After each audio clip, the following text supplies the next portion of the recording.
Good evening and welcome to Charleston, South Carolina for tonight's USL match as the Battery get ready for their biggest challenge to date, welcoming the Pittsburgh Riverhounds to MUSC Health Stadium, the only team undefeated on the road so far this season.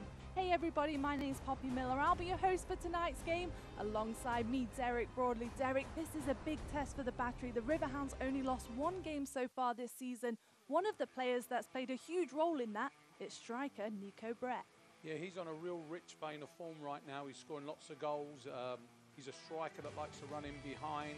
He's very easily loses defenders, and he punishes people when he gets them opportunities. So he's one the home team's going to have to watch tonight. He leads the Eastern Conference with 8 goals this season, scored 2 of the 3 Riverhounds goals in New York last week, and just 1 goal behind Brett, it's Atula Guerra.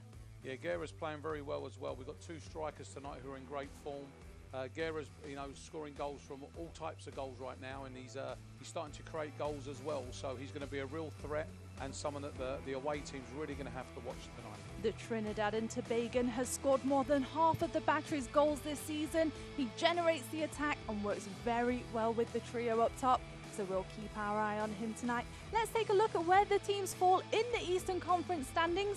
Heading into tonight's match, FC Cincinnati sits 6 points clear at the top of the table, and only 3 points separate second through 8th place, meaning a win tonight could put the Battery equal on points with the Riverhounds, who, like we said, have only lost 1 game so far this season, and it was at home to Nashville SC. The Battery back at home after 4 games on the road and looking to convert their recent form of draws into a win tonight on home soil. Okay, we're going to take a quick break, but when we come back, we'll take a look at tonight's starting lineups presented by Banner and kickoff from MUSC Health Stadium. It's up next.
Welcome back to MUSC Health Stadium for tonight's USL match. Poppy Miller alongside Derek Broadley. Thank you for joining us for tonight's game, wherever you are, for what's gearing up to be a fantastic match. Well, we are almost at kickoff, but while we have a second, let's take a look at how the teams are going to line up for tonight's game. For Bob Lilly's side, well, just 3 changes from their 3-0 win over Red Bulls 2 last Saturday. We'll get you their lineup in just 1 second. You can see the players heading out there for last-minute stretches and warm-ups. On your screen, Battery keeper Joe Kuzminski, O'Brien Woodbine and Tar Brian Anunga. Last-minute chats between the 2 sides.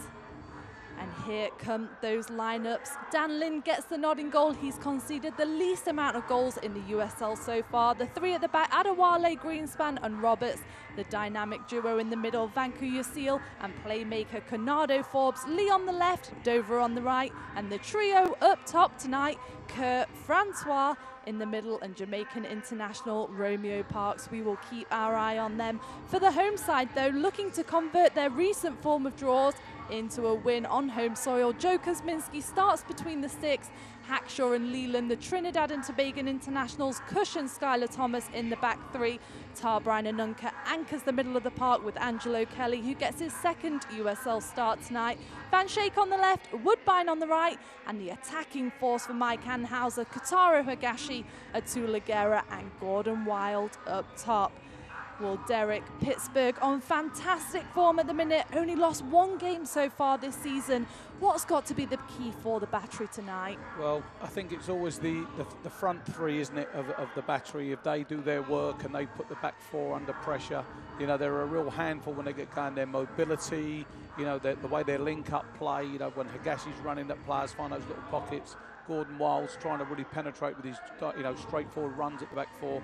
And obviously Guerra, when he drops off and gets it, and then when he does get high up the field, he's a great finisher and he's on great form right now. So I think that's the secret to the success of the game, and I'm really looking forward to this one. Well, we are away here at MUSC Health Stadium. Perfect football conditions tonight. And that was Atula Guerra in the box with the long ball forward from Hackshaw. No worries for Dan Lind, who scoops that one up.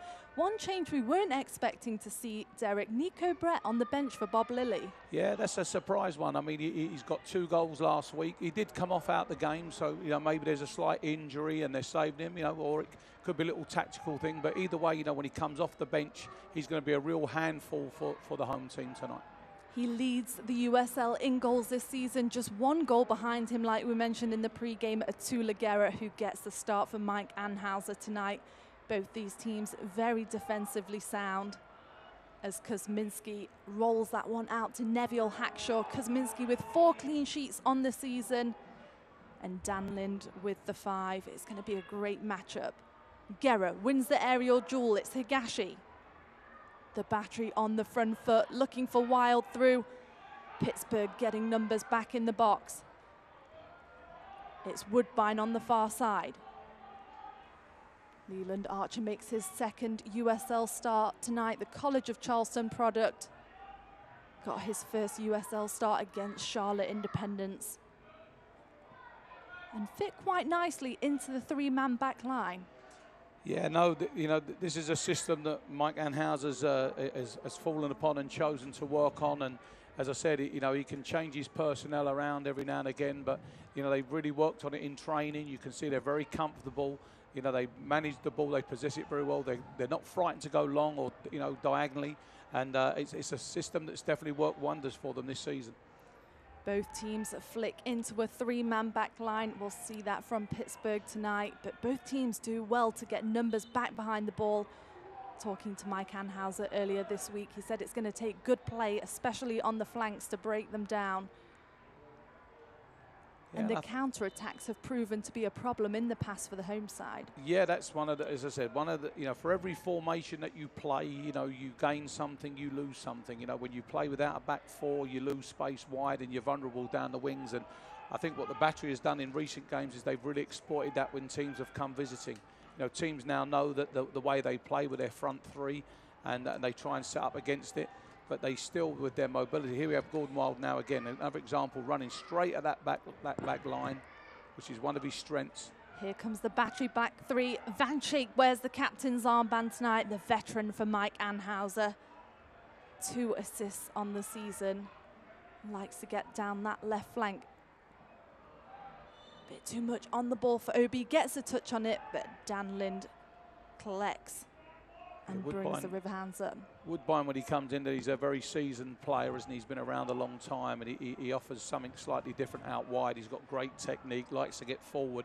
He's a fullback by trade, but his delivery into the box is very good. And as I said, Van Schaik's the same. So there's a lot of experience out there tonight for the home team. And, you know, I'm sure Mike Anhauser will be relying on those guys to really sort of set the tone for how the game's going to be played. Woodbine, the 30-year-old veteran, has had experience overseas and in MLS. Hackshaw plays one across, leaves Kelly, and this could be dangerous. It's Romeo Parks, gets the shot off just over the bar.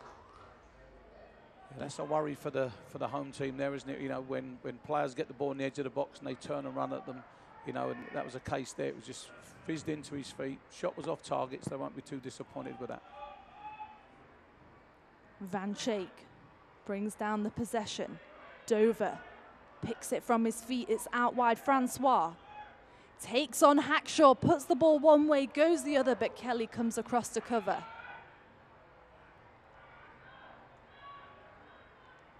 Hackshaw launches one forward, looking for Guerra. Intercepted by Roberts.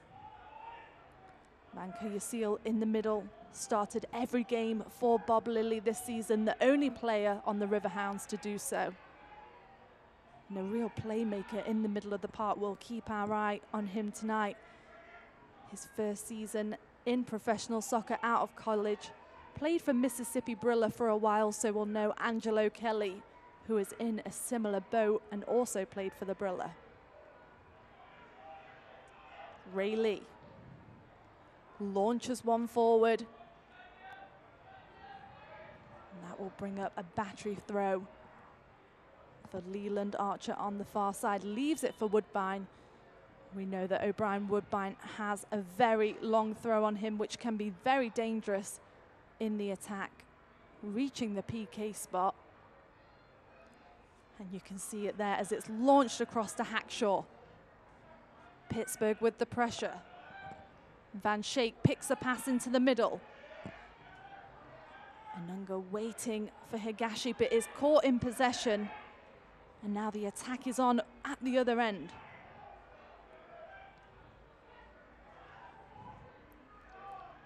Parks lays one off for Francois. And both teams do a nice job of getting numbers back behind the ball. Yeah, no, they do, and you can see this is, you know, again, we always talk about young players watching these high-level games. You know, it's great discipline for players when they haven't got the ball, how they get back into their shape. You know, they can't hear the voices on the TV screens necessarily, but the organisation that's going on out there is fantastic. And you know, both these teams are very confident in possession. They're both happy to play the ball around the back. They're both happy to hit diagonal passes. So it says this is going to be a real tactical battle tonight. Vanka Yasil out wide, finds Lee. Good combination play at the top of the box. It's Parks. Anunga with the press, lays one off for Forbes.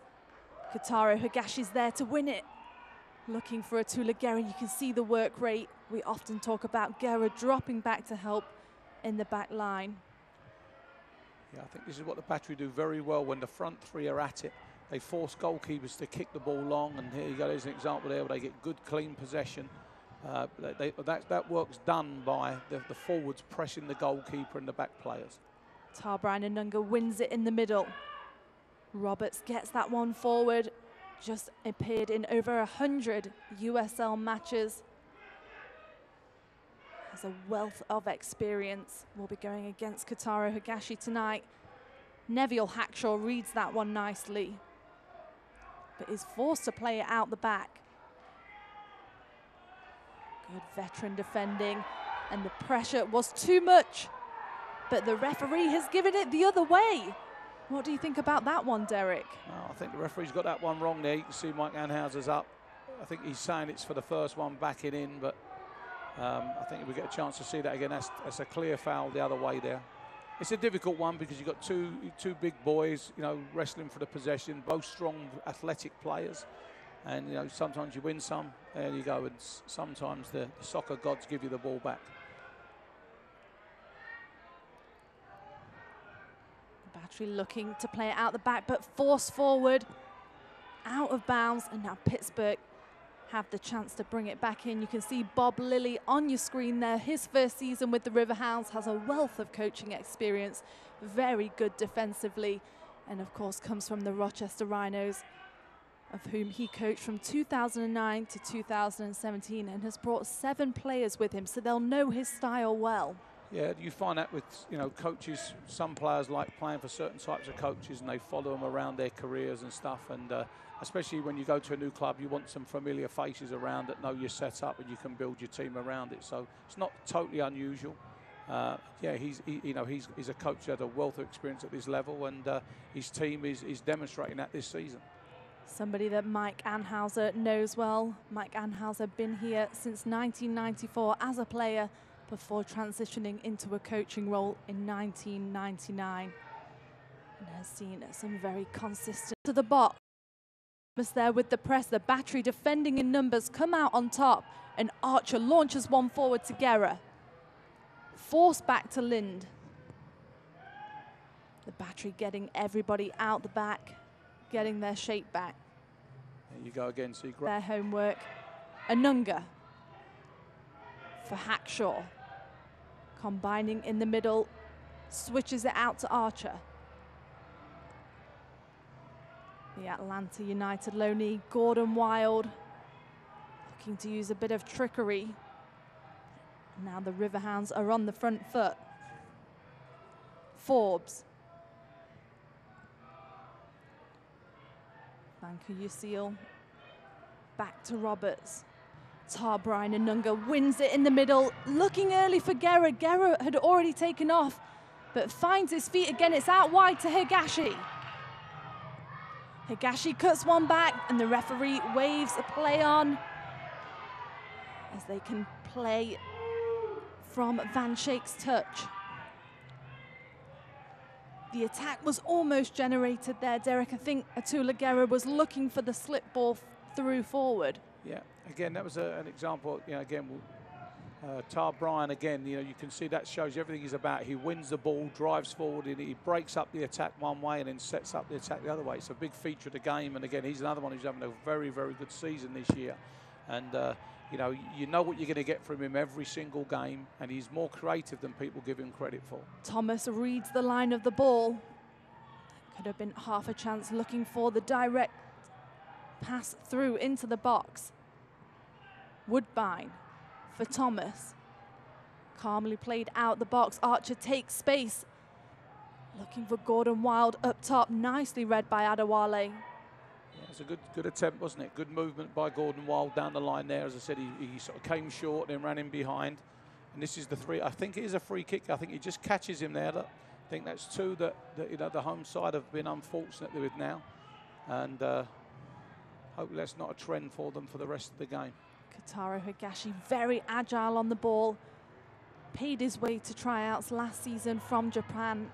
Impressed Mike Anhauser and played in Carolina Challenge Cup against MLS teams. Bagged a goal against Seattle Sounders. Signed a contract and won Newcomer of the Year, and has really been a mainstay for these past 2 years in the midfield and in the attack. Yeah, no, he is, and when he's on the ball and he's playing well, they're a very exciting team to watch. And he got a goal last week, so he's on, again, another player who's on great form. His first USL goal came last week, and like you said, Derek, against Charlotte Independence. Atula Guerra with the assist and a fantastic finish through the goalkeeper's leg. Skylar Thomas heads away. Van Schaik races back. Lofty clearance from the veteran. That one is picked up by Gordon Wild in the middle. Invites Woodbine into the attack. There's a great pass there. Fantastic switch across. Good control by Higashi. Just lost at the very last second. That's a big feature now of the Battery's play now. They get the ball, they suck teams in. They do a big, long diagonal switch there, and Higashi Kotaro nearly got in there, and that's something that, as they go, he'll benefit from that type of play. That pass brought Bob Lilly up off the bench below, just giving his backline some direction. While I have a second, let me quickly update you with some scores around the leagues. North Carolina FC leading Louisville 1-0, and Richmond leading Charlotte 1-0. We'll keep you up to date with those scores as we go on for tonight's game.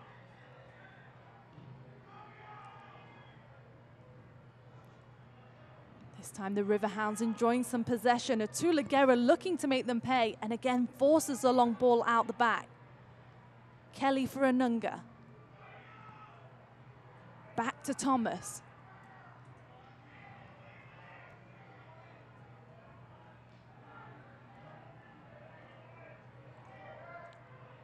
Thomas out wide to Kelly. Angelo Kelly, a similar story to Higashi, paid his way to tryouts and impressed Mike Anhauser, played in Carolina Challenge Cup and earned himself a contract and is settled into the middle of the park quite nicely, Derek. Yeah, I was going to say, what we always talk about young players watching, but we talk about young coaches or people that have been working in the game. What Mike Anhauser's done here at the Battery is he's gone with a formation and he's stuck with it, and he's designed and he works with all these players to fit the formation rather than keep moving people around and playing things.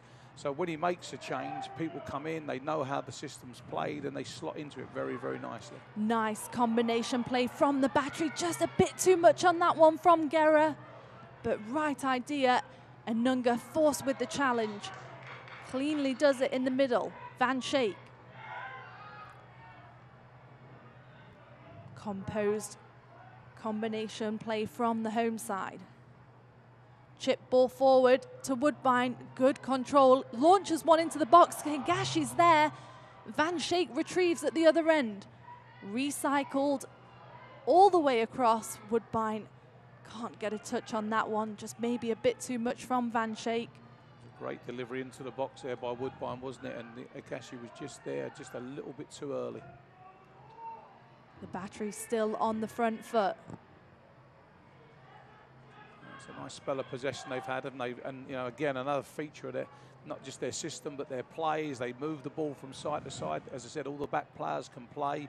They provide good service into the strikers and into the forwards and into the midfield players, which is fantastic now to see. Gordon Wild, it's across. Atula Guerra wide open, just a step behind the ball. But that was a chance, Derek. Yeah, this is the Battery all over. They work the ball in, great delivery. Guerra loses his marker and another yard, and he might have just been on the end of it. Well, Pittsburgh, the best defensive team in the USL, leads the USL with clean sheets and least goals conceded. But you've got to say the Battery have been on the front foot in this early going.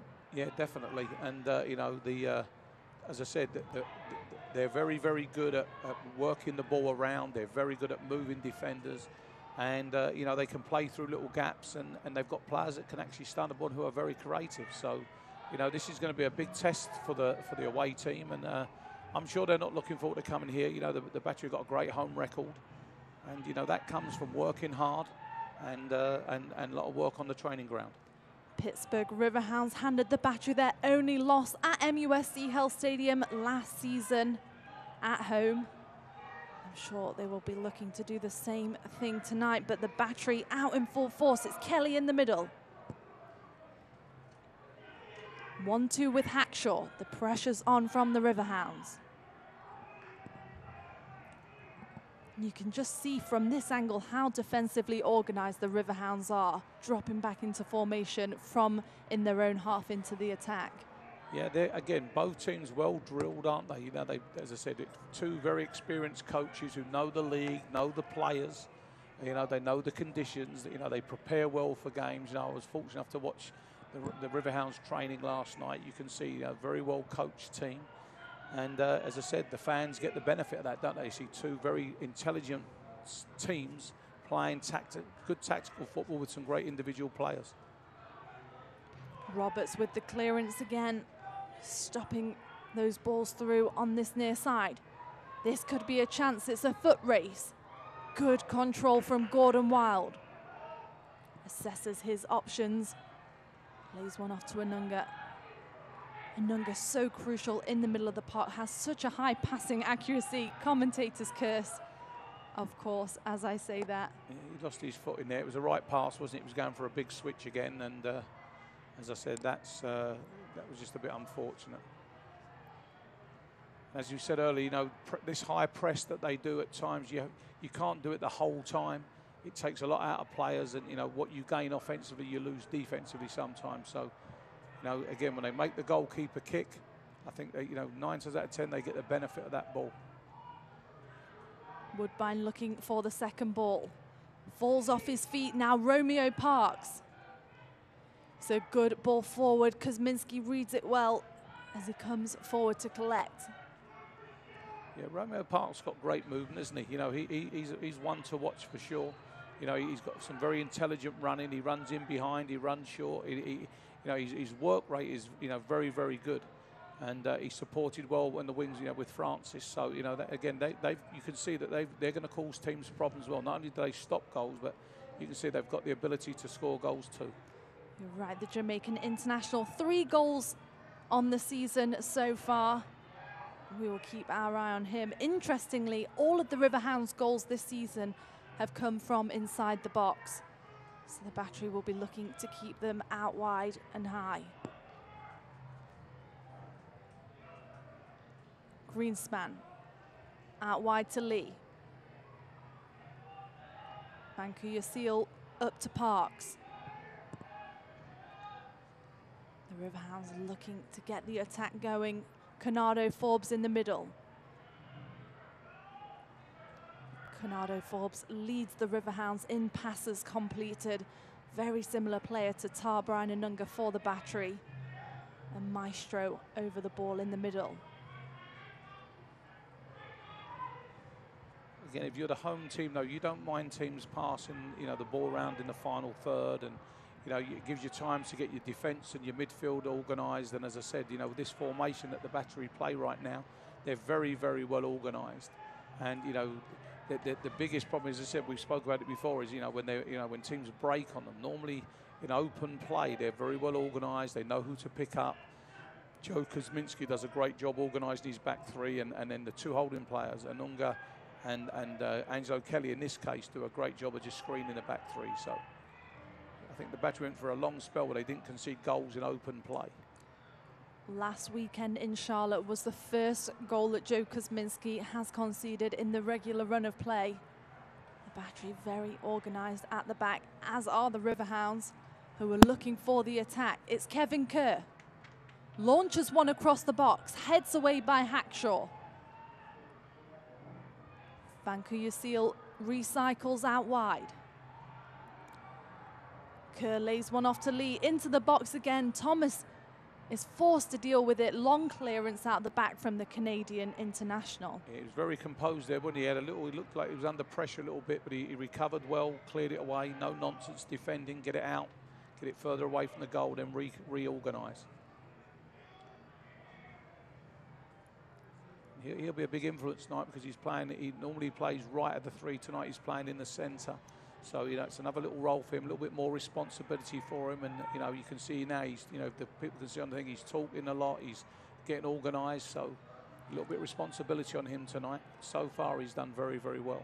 His second season with the Battery and has found himself a regular starting spot. I was talking to him a couple of weeks ago, and he said it's Taylor Mueller's communication that's really brought on his game this season, and I'm sure he'll be putting that same communication on with Leland Archer. It's Atula Guerra in the attack. Gordon Wild in the box, blocked on the far side.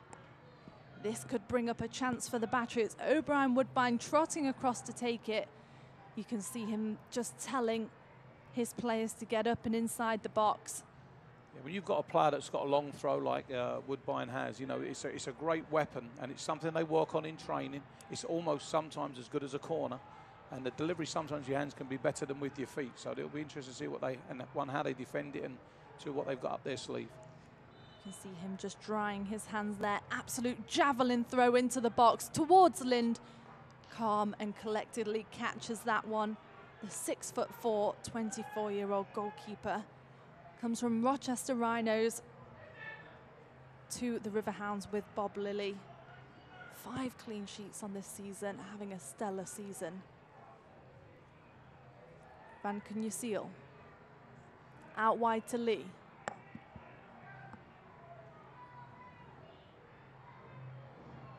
Adewale goes home to Lind. Launch ball forward, looking for Parks. Thomas reads the path, but that'll bring up a throw in for the Riverhounds.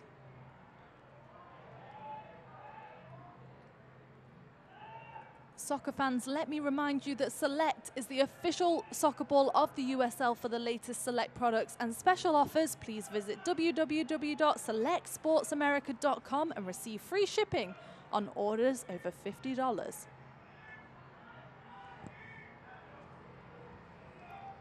Roberts. Good combination play in the back from the visitors. Adewale on the far side feeds one into Parks. Van Cunha-Seal. The Battery safety in numbers, getting everyone but one back behind the ball, forcing them out, and that'll bring up a throw-in for the home side. Yeah, you can see from the record of the Battery, you know, the number of draws they have. They're a very, very difficult team to beat, particularly at home. You know, and that's largely due to their setup, how they play. You know, they've been in a lot of games where they've won the game 1-0, but they've looked very comfortable at 1-0. They're not one of these teams where, you know, they get out of it. So it's a great trait. It's a great testament to the work that they do on the training field. And as I said, I'm sure everyone would like to score more goals, but they do create chances. Francois, intercepted by Kelly. Anunga looking for his options, switches the park. Woodbine just over his head, took an awkward bounce, that one. This will bring forward Ray Lee, who also comes from Rochester Rhinos, has 1 assist so far this season, started 11 of the 11 games he's appeared in. A mainstay for Bob Lilly on that left side. What's not always apparent to the viewers who are watching, it's a warm, humid day today, and you know the game started off at a great pace, but you know it's going to settle down, and you know the players get into their rhythm. They start working on their matchups, who's marking who, and you know you start to see where the game develops into a pattern. And right now, that's where we're at now. You know, both teams have felt each other out, and the game's really it's sort of slowed down a little bit. The weather's taken a little bit of a toll, and the players get a little bit of a break within the game. And normally, as we get closer to half-time, it picks up again. You're absolutely right, and you can see just from where the sun is forming the shadows, 86 degrees here in Charleston at 7:30. The attack is on for Riverhounds. It's Romeo Parks in the middle, blocked by Thomas. Great defending again by Thomas, wasn't it? You know, throughout the season he's shown that he reads the game very well. He puts himself into positions to get in blocks and tackles, and he can play as well, but he does that very, very, very well. Spent 2 seasons with Toronto too, after being drafted by Toronto, and came to the Battery last season. The referees give a little make-up call there for Higashi Katoro. Yeah, he held him off. He was getting bumped in, and the referee felt that was enough for a free kick. So, home team in possession. Kelly in the middle. Direct ball up to the Atlanta United loanee, Gordon Wild. Finds the path back. The pressure is on from the Riverhounds.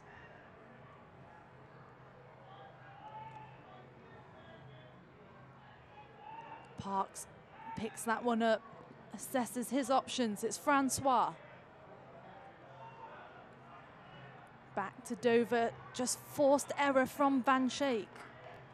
Yeah, again, good pressure. People talk about pressure high up the field, but you know, the Battery have always done a great job. They find a line of confrontation somewhere inside their half, and then they get nice and tight, and they do that high pressure all over the field. And you know, it's hard for players to do it consistently, but these midfield players do it, the defenders do it. It's a great feature of their play. Woodbine looking for the direct ball forward. You could see Atula Guerra started his run there. Good communication between the two of them. Just telling him to drop back a few steps. Kevin Kerr makes history tonight as he ties second in appearances for 145 with the club. And if he gets an assist tonight, he will also tie with assists with 25. The Scotsman with some accolades from tonight's match. Francois looking for Parks into the box. Archer comes across to cover and does just enough to get it away. Yeah, and Archer, he got caught a little bit there, didn't he? Just got caught the wrong side. He was ball watching a little bit, but to his credit, he recovered well, got himself back inside, and forced the throw. So that was, in fact, the referee's given a free kick. He just got caught the wrong side there. And Romeo Parks is not someone you want to get caught on the wrong side of. Very speedy forward. Yeah, he's an intelligent player, isn't he? He makes them little runs. He finds those little pockets in between defenders, which is a great skill to have. And as I said, that case there, he was just a little bit unfortunate there.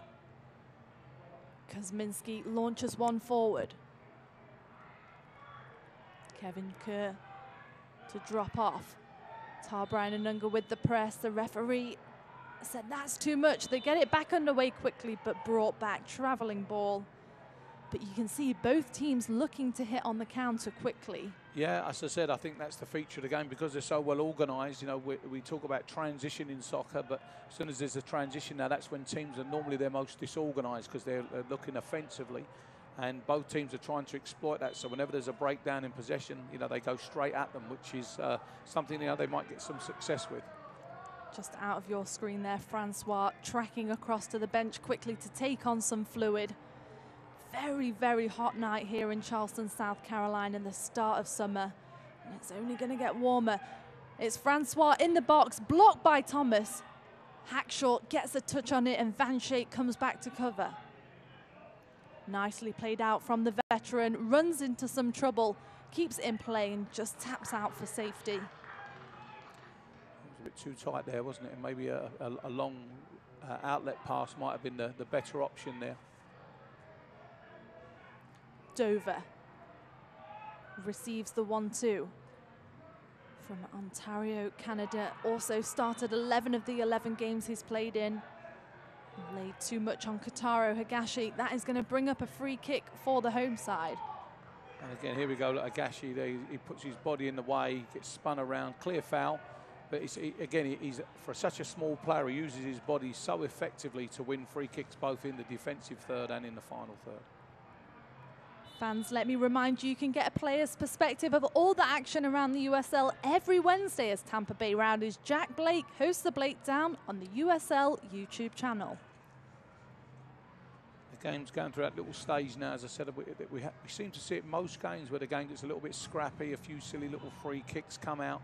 It breaks up the play, breaks up the rhythm. I think that's a trait that helps the away team to refocus. A little bit frustrating for the battery there. Tulagera making the runs well read at the back by Roberts. Gordon Wild for Higashi. Higashi likes to take players one-on-one, and here he is looking to get inside the box. Safety in numbers from the Riverhounds. Looking to get the pass back to Van Schaik as he loses the possession. Nice 1-2. Kevin Kerr. Can't decide where he's running. He's got Anunga on his tail, launches one forward to Parks. It's an ambitious pass there. It was unlucky. I mean, great defender. I think it was O'Brien there who done some great defending there, chase him out to make him forced to make a pass that he didn't see. Van Schaik, back to Kelly. Across to Archer. And just what you were saying, Derek, the pace of the game's really slowed down at the minute. Yeah, that's something to do with the conditions. You know, the players do get tired. Great intelligent run there by Guerra. This could be a chance. It's Atula Guerra. Pulls it back at the box. He's still got it at the top of the box. It's Guerra. Finds one past Lind, and it just goes wide. From this position, and as the fans think, that one was very almost in. That was Atula Guerra in his glory there, wasn't it? He got the ball, received it, great turn, left-footed shot, just goes to the side of the post. But that's what he's very good at, isn't he? He can drop into little pockets. He creates lots of space for himself. And, you know, we've seen that type of shot 2 or 3 times already this season. And, you know, the ones in the past have gone in, but that was very close. Great play. He loves to pull it back at the top of the box. And what a chance that was for the battery. Higashi with a spring in his step. Lays one off to Anunga. Anunga switches the field. It's Archer. The 22-year-old, 6'4", Trinidad and Tobago international, just graduated from the College of Charleston, has been training with the battery for quite a while. but has just become full-time in the last couple of weeks. Higashi across the box. There's another good bit of play there. Gordon Wild, you know, a few weeks ago he was struggling to sort of link the game up, and I'm sure he's been told by the coach, but he now gets it. He's a lot more reliable, gets the ball, feeds the ball into the strikers, and you know, you can see he's growing as a player. His lone opportunity to get more minutes on the field is only going to help him further on in his career. Dan Lynn to get us back underway here at MUSC Health Stadium. Poppy Miller alongside Derek Broadley. Thank you for joining us for tonight's match, wherever you are. Archer in no hurry to get that one back underway, giving everyone a minute to catch their breath. The USL's official Twitter feed keeps you up to date with news, live game updates and highlights from around the league 24/7. Follow @USL on Twitter. The Battery inching forward, forced to come back. The Jamaican international to get us back underway. If they move the ball quick enough now, Hackshaw's got a whole half a field to himself. Here he goes. It comes out wide. Great play. Looking for the combination play. Van Schaik forced back. Yeah, when it's in these hot conditions and you can make players run around the field the way the Battery move the ball around, it's very hard to defend against, especially if the ball's played nice and quickly. Here we have another example of it again. That back look, what two-touch football, getting it wide, making the opposition slide across, keep moving, and there's the long sort of diagonal pass in. It's unlucky that time. Thomas with the header. Challenges in the air, and the referee is going to give that in favour of the Riverhounds. Yeah, Romeo Park's done a good job there, didn't he? Just getting his body in the way. Here we go, look, he just screens the ball. He's got his eyes on the ball. Thomas just mistimes it and catches him back. The referee got that one right there. Good forward play there. The Riverhounds lining up to take it. They'll go back to go forward. Greenspan. Vancouver Seal. Into the middle, it's Forbes.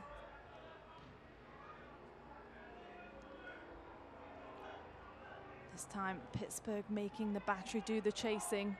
Atula Guerra putting the pressure on up top. And there you go, there's another example of the great work by the front three of the Battery there. They've won it back again. Angelo Kelly slots one forward, looking for Van Schaik. Very well intercepted in the middle from Roberts. Pittsburgh backline have been reading the path of the ball very well tonight.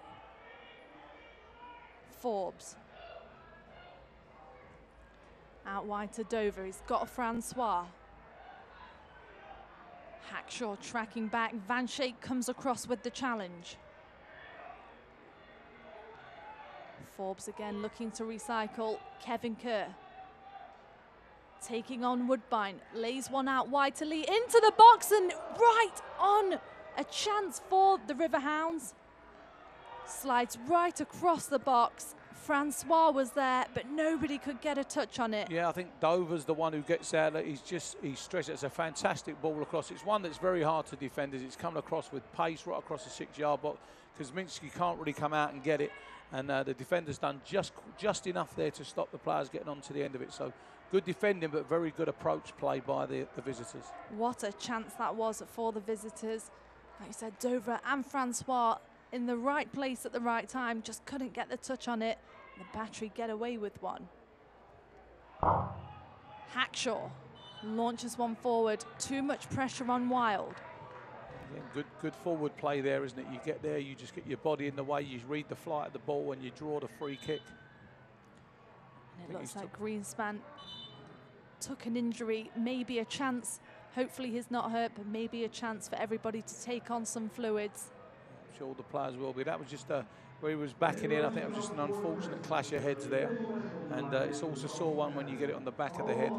But yeah, this is a welcome break for the players. They can all get some fluids on board. That was a great chance earlier, wasn't it? You know, the way they worked the ball down there. Some very, you know, if you're the home team, you're saying great defending. If you're the attacking team, you're saying it's definitely a chance. So both teams with a chance each. Very good chance, and both teams taking this opportunity to get some fluids on board. drenching their heads. The referee having a sip of water in your frame there, and also just a chance for some tactical chats. Yeah, you know, when you get these breaks in games, you find that players get into their little groups, start organising, trying to work out what they're doing, relay some, you know, reinforce some messages that were given to them at, you know, start the game, or what's happened in training and so on. And, you know, it is a chance. I think more importantly for the players in this heat is to get some fluid on board. So here's an example here. It was just a little clash of heads at the back there.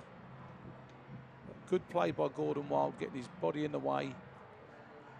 Well, he looks to be up and okay, which is always a fantastic sign. Bob Lilly just having a couple of words with Romeo Parks below us. And like you said, Derek, the battery in their small huddles. Back underway quickly, though. The referee waving Greenspan back on. It's O'Brien Woodbine on the far side. Too much on that one from Gordon Wild. I was talking about him earlier about being reliable. There's a, you know, just a little example sometimes where he doesn't move the ball quick enough and he just gets caught. I mean, as I said, he's a very young player. He's a very exciting player. Scored some unbelievable goals this year. And as I said, this loan spell that he's got here for the year will definitely give him valuable minutes that he probably wouldn't be getting if he'd have stayed with his parent club. 3 goals and 2 assists on the year. 2 of those goals came against his parent club, Atlanta United 2, earlier on in the season. And links up with Atula Guerra very well in the attack. Greenspan's back on his feet there, and he's just won a good header, so he looks like he's back in the game. Kerr. Out wide to Francois. Francois chips one into the middle. Parks is there, shielded out by Archer. And again, great defending. We'll get to see that one again. You know, we criticised him a little bit earlier, but look at his body position now. Look, he's a goal side, puts his body in the way. The ball does go behind him, but he's very confident about where that ball's going. So very good defending from the young defender. Just 22 years old. His second USL start tonight. Slipping nicely into the battery back line. Kuzminski. Looking for Woodbine over his head, over Wild's head. Guerra with the chase. And again, forced from the attacking players. Yeah, I think that gives teams, you know, food for thought there. When you see central defenders happy just to kick the ball out, I'm sure that's something that the battery forwards are starting to see. You know, Greenspan just, you know, was happy to kick it out for a throw in there under pressure. Kelly for Anunga. Switch to Hackshaw. Good ball through to Higashi through the legs. Greenspan comes across to cover. Thomas to recycle out wide to Archer. And good play by Thomas. Again, as soon as you get instead of getting it and taking his time, he's happy to move the ball quickly, restart the attack, and, you know, make the other team, you know, defend straight away. Here he is again. Look, almost playing 1- and 2-touch soccer. Yeah, he's happy to move it, get the players moving. Doesn't just stand and dwell on the ball. Anunga in the middle of the park, assessing his options, goes short. Up to Kelly. Kelly tracks across. Ball is still in play. Both the players are out. As they come back in, Woodbine forces a challenge from behind.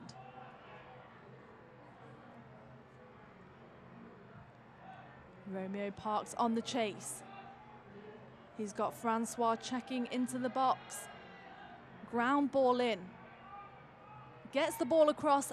Diving header from Hackshaw.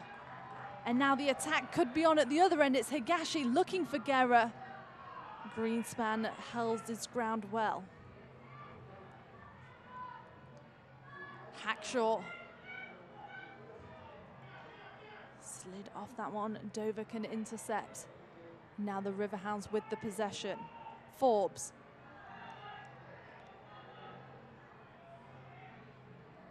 And the long ball is launched. Gordon Wild's going to be offside. But Dan Lind very quick off his line. Yeah, if he could have just arched his run a little bit there, Gordon Wild. He's got the pace. He was just a yard in front, but it was a great run, great spot. I think it was Woodbine who made the pass, but Wild just needs to learn to bend his run a little bit. He ran a little bit too straight there. Good defending from the away team there. Dan Lind outside of his box for Roberts. 1-2 from the outside back. Parks flicks one onto Kerr. Well, Derek, with just about 2 minutes left of regular time, what are your thoughts of the first half? I think it's been a very good game, played at a very good pace. As I said, that people don't really see the conditions through the TV. I think both teams have had very, very good chances, very similar chances, and they both play a certain type of way. I think when the battery really put pressure on the back three of the Riverhounds, that they get some joy, and as we spoke about, the transition play. But as I said, very cagey game, as you would expect from two very well drilled defensive teams. And it's going to take something special, I think, in the second half to unlock one of these defences. Both teams will be desperately trying to score one on the stroke of half-time. And on the other hand of that, desperately trying to not concede on the stroke before they head into the locker room. We're hearing there's going to be 1 minute of added time here in the first half. We will await and confirm that for you. But for the players out there now, we'll be looking forward to having that rest in some cooler air. Yeah, I think, the sun's just about to go down, isn't it? So that will help the players once they're in. But yeah, get some good fluids on board. As I said, tactically it's been a fantastic game, very even contest. Both teams had one good chance each. Both worked the ball very well. So yeah, it's going to take something special, I think, to actually unlock one of these defences. Higashi and Hackshaw nicely combining. It's Atula Guerra at the top of the box, taking on Greenspan, just runs into a bit of trouble. And Higashi gets them back underway quickly. Van Schaik. Across to Thomas, who switches the flank. Archer on the far side, launching one into the box. Good defending from the Riverhounds.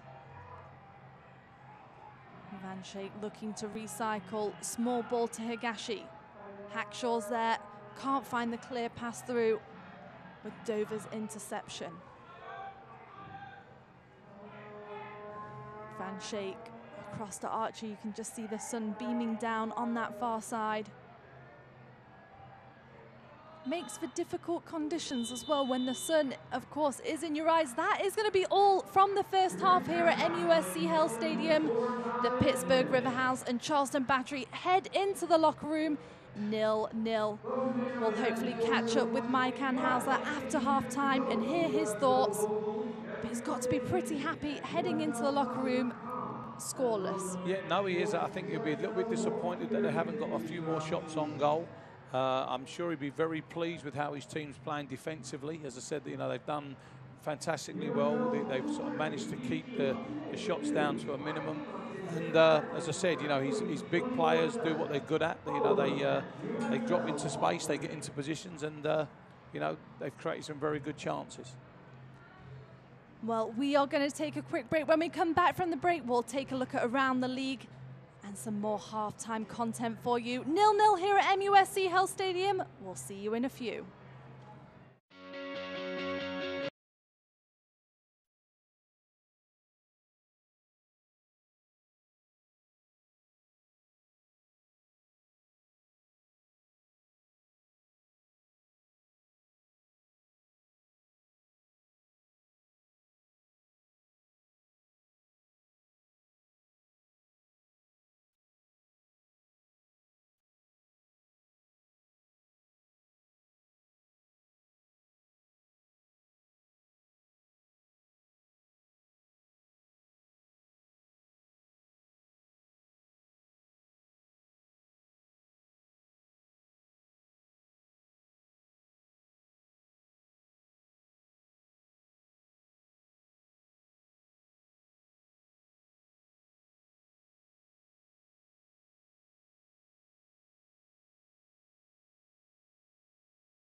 You know, every year we take care of the team, and they send over players that they think they may need help, anything we can help with to improve their vision.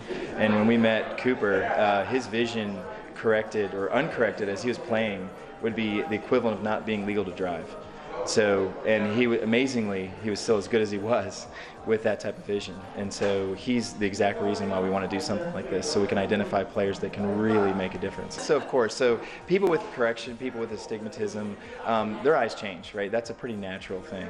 And so that's why we follow up with patients once a year, because what we do is just make sure that they're still optimized, they're still fully corrected, and give them the best vision they can. No, I was actually pretty amazed, and that's really kudos to him for how talented he naturally must be, because reaction times are affected when things are blurry. So the fact that he was as good as he was with uncorrected vision is pretty amazing. Yeah, no, I didn't know that. I came here and they told me, okay, your left eye is really bad, your right eye is about, you know, it's not as bad as your left, but it's bad. So I was like, they told me that I was feeling playing soccer. I was like, I feel great, but then when I got my contacts in, I felt even better. So yeah, I remember the first time I practiced with them, I could see like everything more, you know, better. The ball looks like bigger to me. The goal looked like smaller. Everything was great. Yeah, I cannot imagine. You know, of course, I used to play without him. I don't know how I did it. That's a good thing, but I'm thankful. You know, I'm thankful for for this opportunity. In Cuba, I didn't have that, so yeah.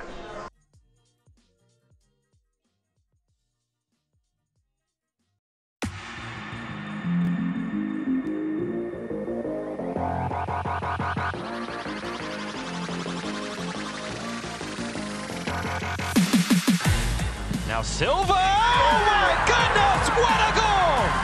Mateo Silva! Amadou Diaz.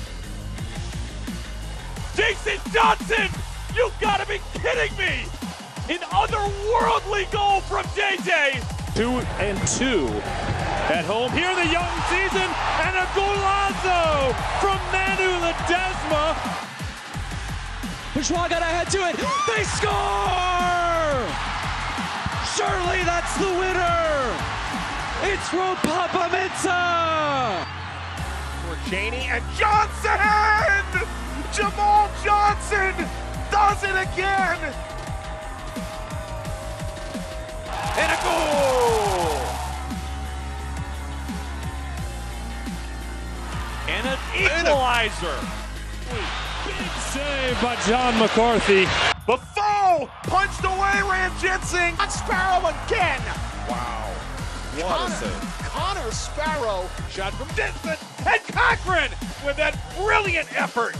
My goodness. It's Jones saved by Tambakis. Hernandez can take it. Big save. Dykstra. Near post. Barino, another huge save. On the assets. Great save. Restrepo. Lomas got ahead to it, and Matt Pickens makes the save.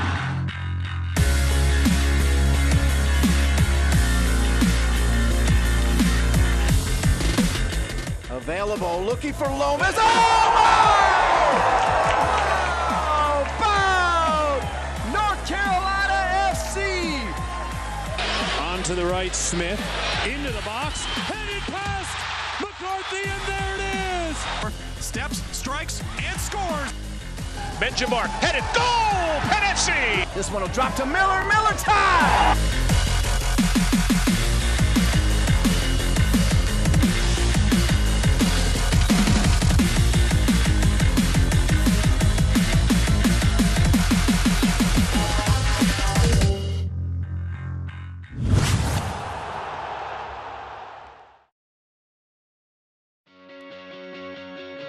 Concluded their 4-game away stretch, taking a point from state rivals Charlotte Independence on Saturday. They now turn their attention to Pittsburgh Riverhounds, the only team to be undefeated on the road so far this season, who they will take on at MUSC Health Stadium this Saturday. For the Charleston Battery, I'm Poppy Miller. Let's take a look around the league.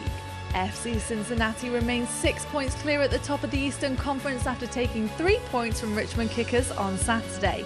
It was Ledesma who opened the scoring at Nippert Stadium. Al-Badawi found the top left corner with the second, Koenig with the third, and Ledesma sealed the game with another rocket from outside the box, making it 4-0. Well, things are looking pretty tight at the top of the Eastern Conference with only 3 points separating 2nd through 8th place. Reigning champions Louisville City FC split points with Richmond Kickers in a 3-3 thriller at Slugger Field. M. Kassorna scored his first goal since 2013 in the 13th second of the game.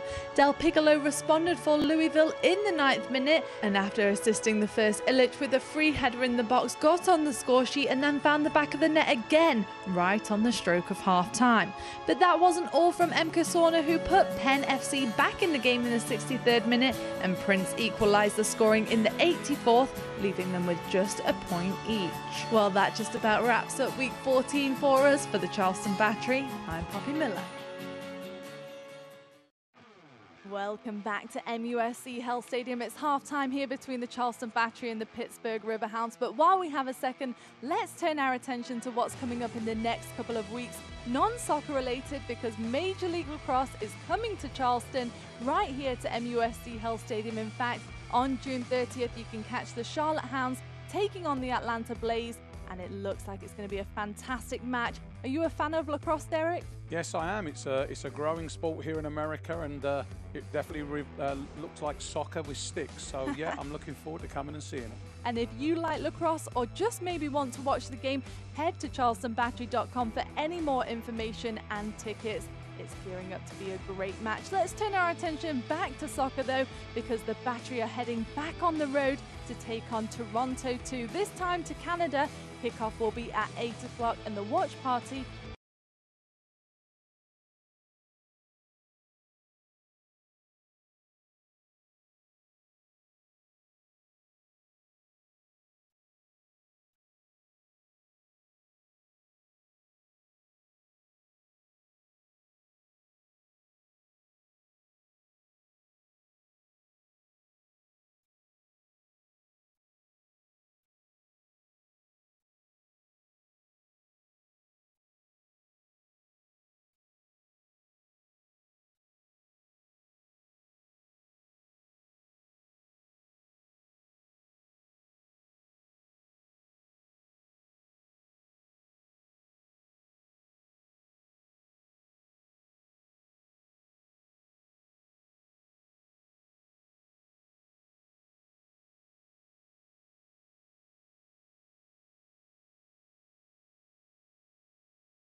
when you talk to Mike, just pull this a bit further because it's dead loud on that headset. Just, yeah. Just turn it. Welcome back to MUSC Health Stadium. It's half-time here between the Charleston Battery and the Pittsburgh Riverhounds. Scoreless at the half. Derek, we were looking at some stats before we came back. Very even possession, but the shots on goal was the biggest one. Neither team has had a good shot on goal. No, there's only been 2 real creative chances in the first half, and both very similar. Balls fizzed across the box, so no goalkeeper's really been tested as yet. But I'm sure that will change in the second half when when both teams return to really go for the win. Both teams making their way back out onto the field. We mentioned just how warm it is here in Charleston, South Carolina. We're going to see if we can catch up with Mike Anhauser, who's just getting ready on our screens below us. And let's see if we can get his thoughts from first half action. Well, Mike, you knew heat was going to play a huge factor in the game today. How would you evaluate your team in the first 45? Yeah, I thought we did very well, especially in the first 20-25 minutes. We moved the ball, we kept them pinned back. We got a couple good crosses in and just missed there. At the end of the half, we started, unfortunately, we just missed a few passes to catch them on the counter, and they picked it up and were able to work us a little bit in the last 10 minutes. So, hopefully we solidified that and we don't give the ball away. But I think they're starting to wear down a little bit, and hopefully we have the big advantage in this heat. Okay, Mike, Derek here, just quickly, anything that you really think that they, what problems they could cause you? Have you anything you've singled out with them? Yeah, we're going to try to get Gordon. We're going to try to get him around the corner on, his side. He keeps checking back in there, but I think we can get him around like Katara was able to get wide on the other side. We want to get Gordon down the right side so he can cut it back and get into the box and hopefully cause a little more problem. Good luck second half. Thanks. Mike Anhauser on your screens there. Joined the Battery as a player in 1994 before transitioning into a coaching role in 1999 and has been with the Battery for a very long time. The teams are almost ready to go here in the second half. Pittsburgh, of course, coming in with only 1 defeat on the season so far. At home, a 1-0 defeat from Nashville SC. And like we mentioned in the first half, Pittsburgh were the only team to hand the Battery a loss last season at MUSC Health Stadium. All to play for here in the second half. And we are back underway from MUSC Health Stadium. Poppy Miller alongside Derek Broadley. Thank you for joining us for tonight's match, wherever you are. So Derek, Mike Anhauser looking to hit Gordon and get him more involved in the game in the trio up top. Yeah, as I said, I'm sure he's been very pleased with their team defensively, haven't they? They've been very solid as they've been for the last few weeks. And, like most coaches, you're looking at, home team coaches looking to try and win the game. He's very confident in what his team can do. Here we go. Well, the Battery on the front foot. It's Woodbine into the box, heads away by Greenspan. Now all the way up the park. Kelly looks to recycle. Kevin Kerr combining in the middle. And now it's the Riverhounds to break into the attack. Looking for the target man up top, Parks. Skylar Thomas shielding it out of play, forced to play it out the back. Kelly. Chip ball forward, forced to play it. Yeah, some very good defensive work again by Skylar, wasn't it? He got his body in the way. He looked like the ball was going to roll out when he realised it wasn't. A nice little outside hook, come in and plays the ball down line. He's been very confident tonight. Rayleigh to get us back underway. Pittsburgh looking to generate the attack. Kelly joins in the defense, safety in numbers from the home side. Looking for a Tula Guerra, the foot race is on. Dan Lind out of his box with the clearance. Kelly wins the aerial duel, recycled into the middle of the park. Roberts. Up to Francois. Good bit of trickery back into the middle.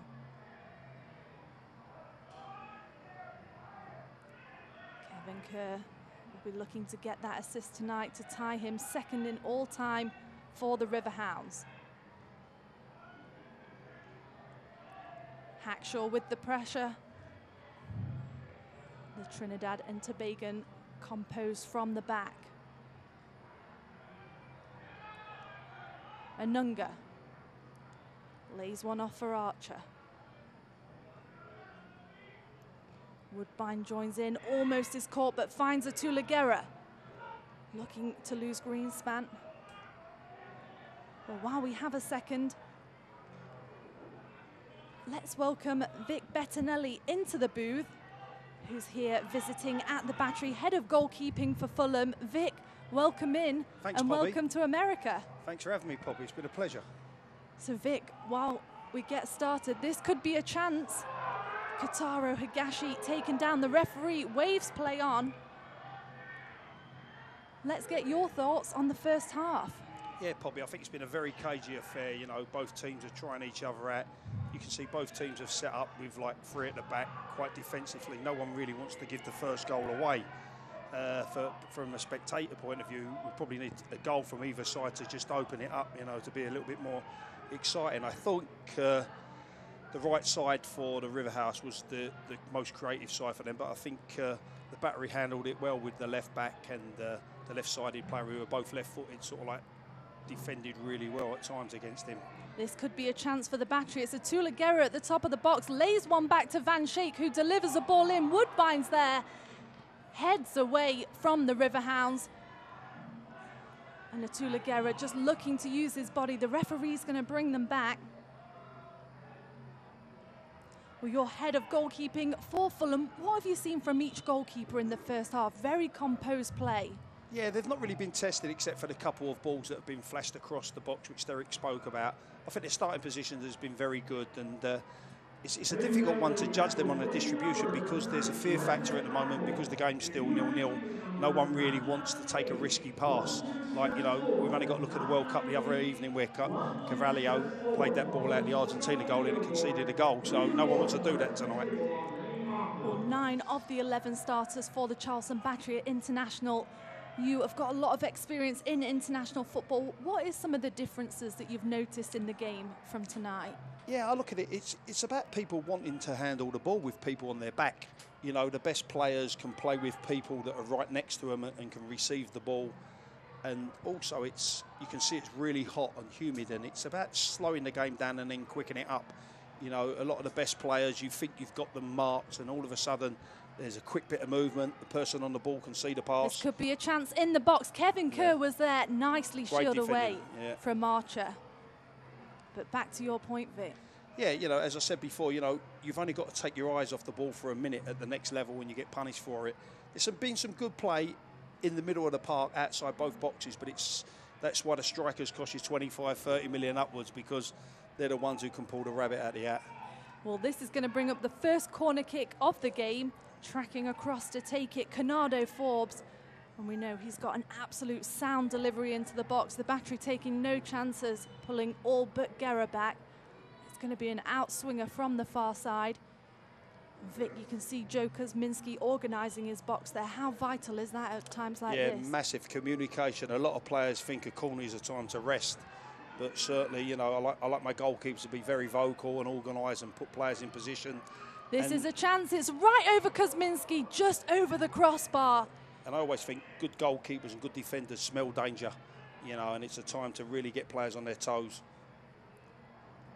Well, you and Derek Broadley worked with the youth at Crystal Palace. What are some of the messages that you could give to some of the youth kids maybe watching this game from a tactical point of view?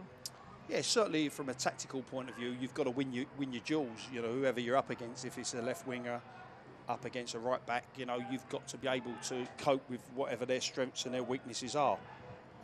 And I've always said you've got to be able to handle the ball in tight situations, and Derek's always worked on that theory, especially in training scenarios. We were great believers that rather than play loads of games, we wanted them to work on their strengths and their weaknesses in training, because if not, if you're just playing games and games and games, all that happens is it becomes great for that winning mentality, but you tend to cover up your weaknesses by not working on them. Van Schaik into the box. Wild is there, nicely intercepted from the Riverhounds as they get it away.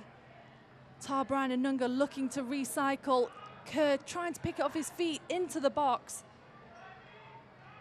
And this time, Archer will join in the attack. Wild. The referee waves play on. And Nunga combines. Through the box, it's Woodbine. Chip ball forward, looking for Guerra, forced to play it out the back. Kevin Kurt heads it up the field. Hackshaw for Higashi on the far side. The Battery been very patient in the build-up today. Yeah, I think they're having a really good spell at the moment. It's about a matter of keeping the pressure on there, and an opening will happen. It's about can they keep recycling the ball, keep moving the ball, keep working on their first touch and their last part, and move the Riverhounds around. Because at the moment, if you just pass it too slow, they're just getting back into positions. And it's going to be a matter of trying to go through the middle, then probably make them compact and then go wide, get some width and get a crossing. Which they're doing at the moment, the Battery. They're moving the ball, they're looking for openings. Great switch of play there, might be too much though. Just too much for Van Schaik. You can see the right idea. Well, Vic, thank you so much for joining us for the broadcast and for sharing some of your expertise with us. Well, welcome Derek Broadley. Thanks, back Bobby. to the booth. Thank you for your time. Thank you. Vic Bettinelli, head of goalkeeping for Fulham, joining us for the broadcast. Welcome back, Derek Broadley. Yeah, no, Vic's got a wealth of knowledge, and you know, his perspective on goalkeeping is always something there. We were very fortunate that for the youth club, he done a nice little session for all our goalkeepers the other day. It was only open to our players. We were limited on numbers, so that was good. And yeah, you know, when you can get someone in from the Premier League level, you know, he's worked with some of the great goalkeepers. Our youth in Charleston can only benefit from that, so that's good.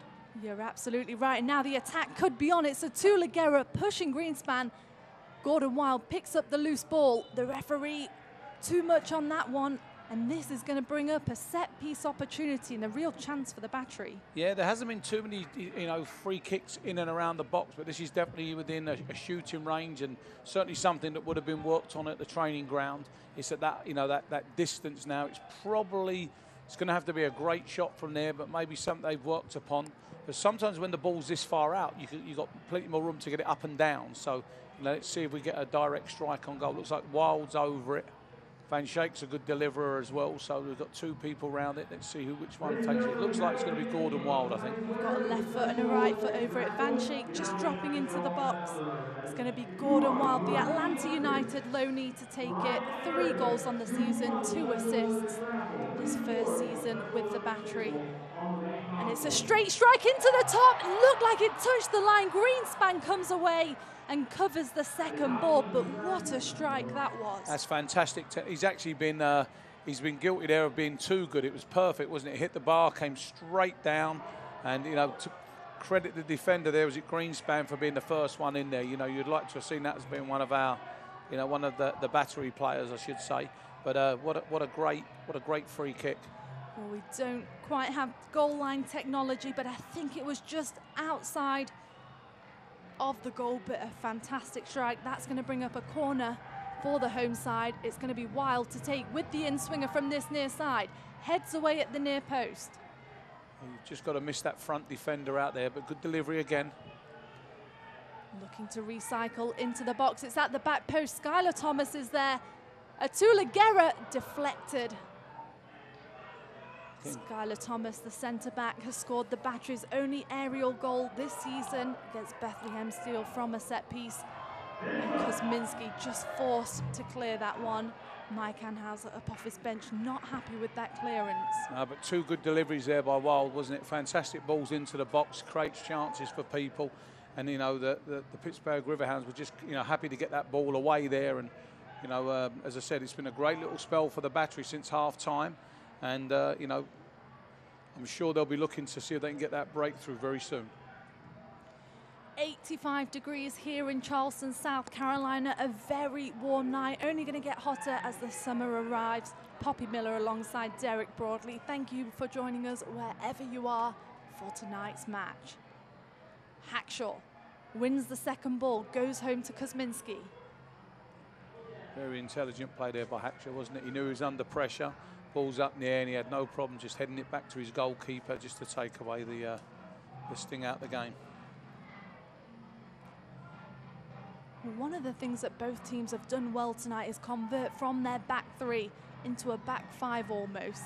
And the counter-attack, we haven't really seen anyone exploit it yet. No, both the 3 or 4 good chances that have come now have come from, good spells of possession where they've worked the ball wide. Both teams are trying to get in down the flanks. So, that's where the chances have come from. But you have to do that because of how defensively sound they all are. And as I said, it looks like a 3, but when you look at it, sometimes it's more like a 5. And certainly on the Pittsburgh side, if you look at them now, there's 5 players all across the back there. Now, being the away team, you can see that's the ploy that they've come with. Woodbine. The trio in the middle, outnumbered by the Riverhounds. Hackshaw comes forward to maintain the possession. To your point, Poppy, that when you play with 5 at the back, it's very, very hard to break. But here we go. Here's Guerra. Here's a chance for Guerra. Pulls it on one side. Dan Lind, very, very quick off his line. Fantastic goalkeeping. Yeah, and again, great intelligent running by Guerra, wasn't it? He used his movement there. He came short and just got in behind. He was unlucky with a flick over the top. Just went a little bit too far away from him. Great skill, great technique. And as I said, they're starting to get a little bit of joy now in behind. Heads forward from Thomas, looking for Higashi. Now we're seeing end-to-end stuff in the early going of this second half. Yeah, as you would expect, the home team's now trying to get a good tight grip on the game and try and force it home. Well, right now, the Pittsburgh Riverhounds are happy to. I think they're happy to have their 5 at the back now. So they're inviting pressure on, and they will definitely have to play on a longer game from back to front. Kuzminski with the lofty clearance, looking for Van Schaik. Good direct ball down to Higashi. Nice combination play on the far side. It's Kelly. Well, we're seeing some movement from the Riverhounds bench. No movement from the Battery bench as of yet. No, and you think, when you're on top and you're having the majority of the play, there's nothing wrong. If it's not broken, don't fix it, as they say. Pittsburgh Riverhounds, obviously, they're not quite in the game this second half, so they're going to have to make the change. The pressure's on Anunga. Just almost finds Wild, but he would have been offside for that one. Fans, the Battery will hit the road again for back-to-back away games starting next weekend, when they'll head to Canada to take on Toronto 2 and then followed by North Carolina FC. Well, this is going to bring up the first change of the game, and it's the one we've been waiting for, Derek. Leading goal scorer in the USL, Nico Brett. 8 goals on the season so far, and we will wait and see who makes way for him. It looks like it's Romeo Parks as Bob Lilly greets him. Yeah, and Parks I think he's had a very good game. He's been very intelligent runs. He's a very mobile player, and now we've got Brett on, and he's going to cause a different type. He's a little bit quicker. He likes to run in behind players. He likes to find those little gaps in front of back players. He can run with the ball, so it's a different type of threat now. Romeo Parks, as I said, he's definitely put a shift in today for his team, and as I said, very unfortunate, I think, to be taken off. Well, now we've got the battle of the 2 leading goal scorers in the East on the field at the same time, Atula Guerra and Nico Brett. Brett with 2 left foot goals, 4 right foot, and 2 headers, scoring all types of goals, Derek. Yeah, as I said, I like strikers that can do that. It's always a good feature of any player. This is definitely a different type of threat now. And defenders know that. Defenders know that when they've got a proven goal scorer coming onto the field, you've got to mark that little bit tighter. You've got to be that little bit sharper. And the fact they come on with fresh legs into a game it can always be an issue. You can see Skylar Thomas just keeping his eye on him, head on a swivel, as the centre-back of the 3-man back line for Mike Anhauser. Forbes. Brett willing Lee on this near side. Archer takes the deflection and wins the throw. You see Bob Lilly there trying to really force his team up there. He realises his team, maybe that's the reason why he made the substitution. Maybe Brett can try and stretch them by running in behind and try and force that territorial play further back.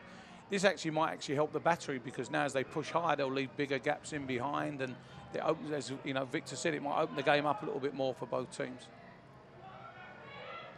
Lee launches one forward. It's Kelly to win the second ball in a battle with Forbes in the middle of the park.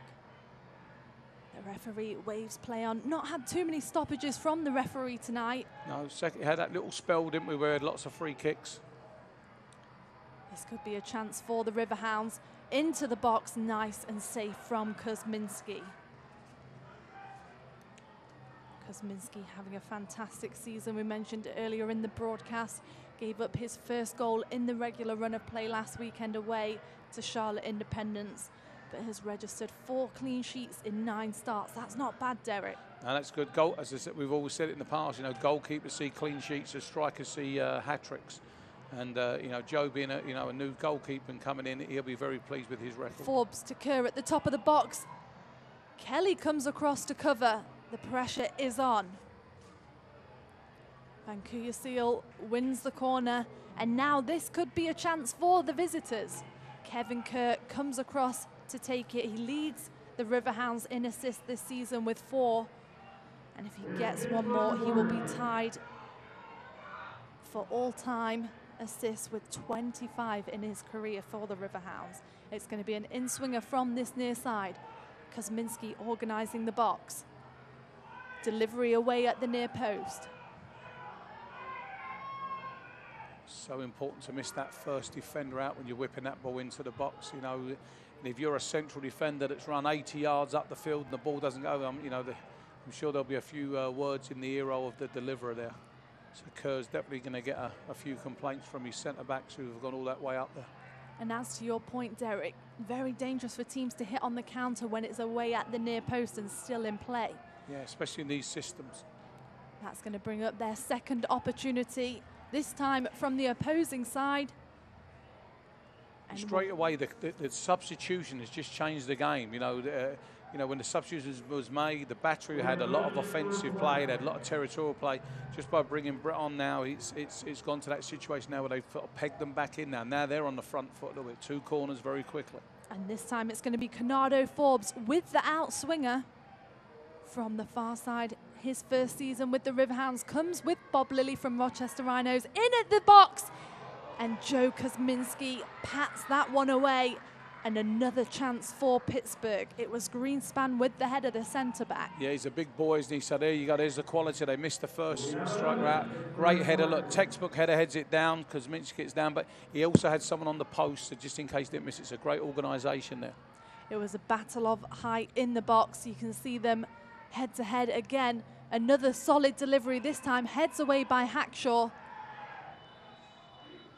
And the Riverhounds to recycle. The Battery have conceded a free kick right at the top of the box. Yeah, when we see this again, you can see, I think it's Guerra's got his eye on the ball. It's all he's looking for, and he's gone up there. He doesn't realise the player's coming onto it, and he's caught him. There's no doubt he's caught him. I'm just not so sure it was an intentional foul. As I said, he wasn't aware of what was coming behind him. But this is a very dangerous situation now. And as I said, Joe Kuzminski's going to have to get his wall organised. And, you know, with the Battery in the recent games, you know, with having problems from this distance, this is something that, let's see if they've done their work on the training ground. It's Forbes and Brett over the dead ball. The Battery taking no chances, pulling everybody back into the box. Remember, the Riverhounds have scored all of their goals this season from inside the box. It's Forbes with the strike over the bar. No worries for Joe Kuzminski. No, and I think Mike Anhauser will be very pleased there. I spoke to him a couple of times about this, and you know, he says that he's worked hard now on making his wall stand strong, and you see that they don't break, they don't turn, and the wall does its job. It forces the shot up and over the bar, which is designed to do. Kuzminski to get us back underway. Woodbine looking to win the air. Van Kuyasiel out wide to Kerr. Switched across to the opposing flank. Time on space on the far side. Higashi tracking back. Van Schaik there. The through ball's delivered. Too much on that one. And again, you know, the substitutions just changed the game a little bit. You know, as I said, where the Battery came out and they were on the front foot, they were getting into some great positions. That substitution and maybe that little fear factor's just got them, and you could see Bob Lilly like really trying to force his team up there, and the substitutions enabled them to do that.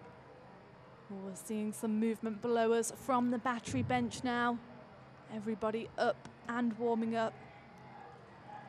one of the features of the battery team now is, that when they make substitutions, that you can almost predict which substitutions they're going to make, because again, it's the importance of having this solid formation, this solid team game plan that helps them out. Well, it's going to be Nico Rittmeyer to come on. Kotaro Higashi makes way for him. The local College of Charleston product often comes in to close the game around the 70-minute mark. But Kotaro's had a solid game tonight. Yeah, you can see, the heat, he does so much running, doesn't he? He really does work hard, and, maybe it's just a case now of just trying to have someone in there a little bit more stronger right as the game develops now, and Rittmeyer will certainly do that. Here comes the second change for Bob Lilly's side. It's going to be Francois to make way for Darbo, who started all 4 of the 4 games that he's appeared in before this. The new signee comes from Harrisburg. The old Harrisburg City Islanders, spent 2 seasons with them, just 22 years old. And just to your point, Derek, these fresh legs at this point in the game, in this heat, is so important. Yeah, no one wants to be a substitute, but substitutes have a habit of coming on and changing games and winning games. So, if you can come on and have a positive impact, and every player that comes on thinks, this is my springboard to get in a starting position for the next game. So, there's always enthusiasm, there's energy, and as I said, they've just got to get to the speed and the tune of the game. That's the hardest part about being a substitute. Kuzminski plays it out from the back. Hackshaw is forced with the long ball. Rittmeyer looking to get his first touches on the ball. So what this has done now is Wild has now come out a little bit further to the right. Rittmeyer will go more to the left, so it's a little bit more structured, because Higashi does like to roam, doesn't he? So it's a little bit more discipline and maybe a little bit more structure to save some legs towards the end of this game. Here he goes. Here's Rittmeyer chasing the ball. Dan Lind off his line. He's had a great game tonight, Dan Lind. Yeah, both goalkeepers there, but they haven't. These are games where goalkeepers just have to make sure that they focus, don't they? They're going to have to make a save here and there. They're going to have to make an important block or a come out and take a cross. And, again, when we talk about young players watching, some goalkeepers, sometimes you might only have to make 1 save in a game. There's a lot of similarities on these teams. Atula Guerra looking for the through ball. Dan Lind, 3 clean sheets in his first 3 USL starts. Same for Joe Kuzminski for Mike Anhauser's side. And the teams match up very closely. Nico Rittmeyer looking to find the ball in the box, and again swooped up by Lind. Yeah, again, creative play around the box. Gordon Wild's put a nice little ball through. Nico Rittmeyer just let it run across his body, just went a little bit too far. So you can see Bob, pushing his team forward.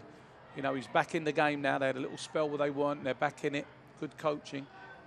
And as I said, most of these coaches want to get an away win. Away win, 3 points is big in this league now, especially with how tight it is at the top of the table. Very tight at the top of the Eastern Conference. Only 3 points separate 2nd through 8th place. A win tonight could put the Battery on equal points with the Riverhounds. Very, very close. FC Cincinnati 6 points clear at the top of the table. And while we have a second, let me update you with some scores from around the league. Richmond Kickers and Charlotte Independence drawing 1-1, as are North Carolina FC and reigning USL champions Louisville City FC. We will keep you up to date with those scores as we go on for tonight's match. Yeah, another example of how tight the league is, isn't it? All the teams are tying, a lot of games are separated by 1 goal here and there, the odd mistake or the odd bit of creativity. So it's a really exciting league this year. You get 2 or 3 wins on the bounce and you can move up the table very, very quickly. And the Battery know those draws all too well, drawing 4 of their last 5 games. They'll be looking for the conversion to the 3 points tonight.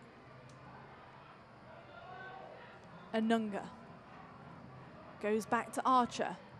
Archer leads Anunga into danger, and this could be a chance for Pittsburgh. Kelly gets the deflection. It's Kerr at the top of the box. The referee calls the handball. Yeah, he turned his back there. He didn't really know where the ball was. His arms went wide and it hit him. So, under the new rules, it's a clear handball. Again, a little turnover there. Here we go. So look, he just turns his back here now as he flicks it away, turns his back, hands are up in an unnatural position, and the referee quite rightly gives the the handball. Kuzminski under some pressure. Woodbine keeps it in, lofts it the other way. And Anunga with the press. We often talk about the work rate of Brian Anunga in the broadcast, and it's been nothing short of phenomenal again tonight. Yeah, every game he plays, you know exactly what you're going to get from him. As I said earlier, you know, he's a midfield player with bundles of energy. He knows how to break things up. He can also get forward. He can score goals. Just keep your eye on his box-to-box running through the broadcast. This is a chance for Forbes, blocked by Kelly. And if we get to see that again, you'll see this is a situation where a player comes back onto his stronger foot. And instead of whipping it in, you can see the coach Bob Lilly there's telling him you should have whipped that in with your left foot. He's come back and the opportunity's gone. But getting back to Brian Anunga, you know, as I said, he also and tonight he's been a real, you know, we look at him now, Angelo Kelly, he's been a real asset to him now, because playing alongside someone like that, it must be very, very easy to play alongside someone that, you know, works so hard. It's a great example. And as I said, for a young player like Kelly, it's a great thing to have. Well, this looks like we're going to see the first booking of tonight's game.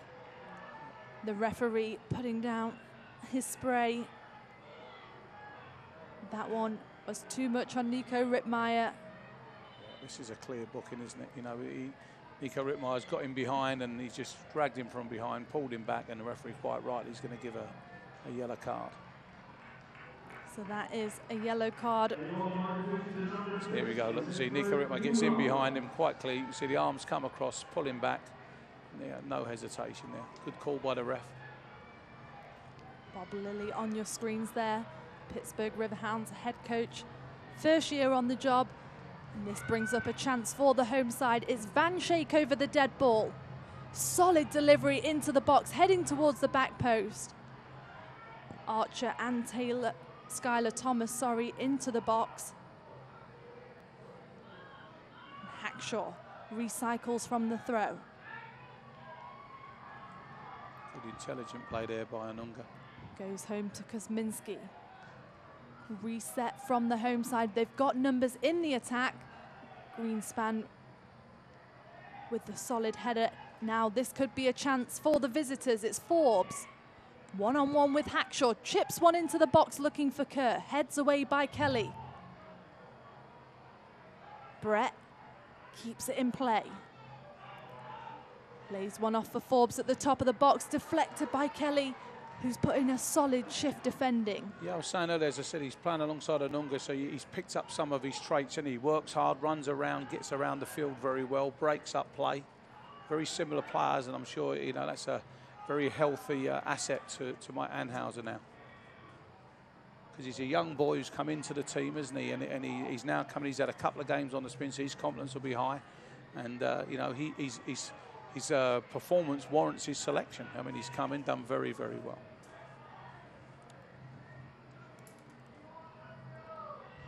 So as the game now starts to settle down, it's, as I said, I think it's a game worth winning as we enter the last 15 minutes of the game. Greenspan's done very well in the air, isn't he? Everything that's been played into him, he's used his height, you know, very, very well tonight. He's been absolutely solid in the back. And his communication on the field. Wild looking for the through ball. O'Brien Woodbine with the javelin-like throw. The referee just forcing him back a couple of steps. I think sometimes that's not such a bad thing, because he said he's got a throw. He can earn the space just by threatening to do it. Thomas combines with Archer. The battery enjoying a nice spell of possession. Well, it's been a very even game, Derek. No, it's been a very good game, as I said. For the, you know, there's not been that many goal-scoring opportunities, but you know, the play itself has been very good. But two teams that love having possession of the ball, that like to work it, that have been, as we've said it a couple of times, well drilled, well coached. So you know, there's another foul there. Some great trickery from Nico Rittmeyer, the Savannah native. He's come in and made a difference. We spoke about the subs, like, you know, if you come on, you make a difference. You can see now he's being very creative. He's rolling people. Here we go again. Look, nice little Maradona turn for those people there. Look, boom, steps on the ball, puts it, and And that's a case of a defender being beaten by pure skill there. And now another chance for the Battery. O'Brien, Woodbine and Van Schaik over the dead ball. Looks like it's going to be the Jamaican veteran to deliver. The referee just having a couple of words in the box. It looks like there's some pushing and shoving. Solid delivery. Greenspan heads away. And again from Kerr. Hackshaw wins the third ball.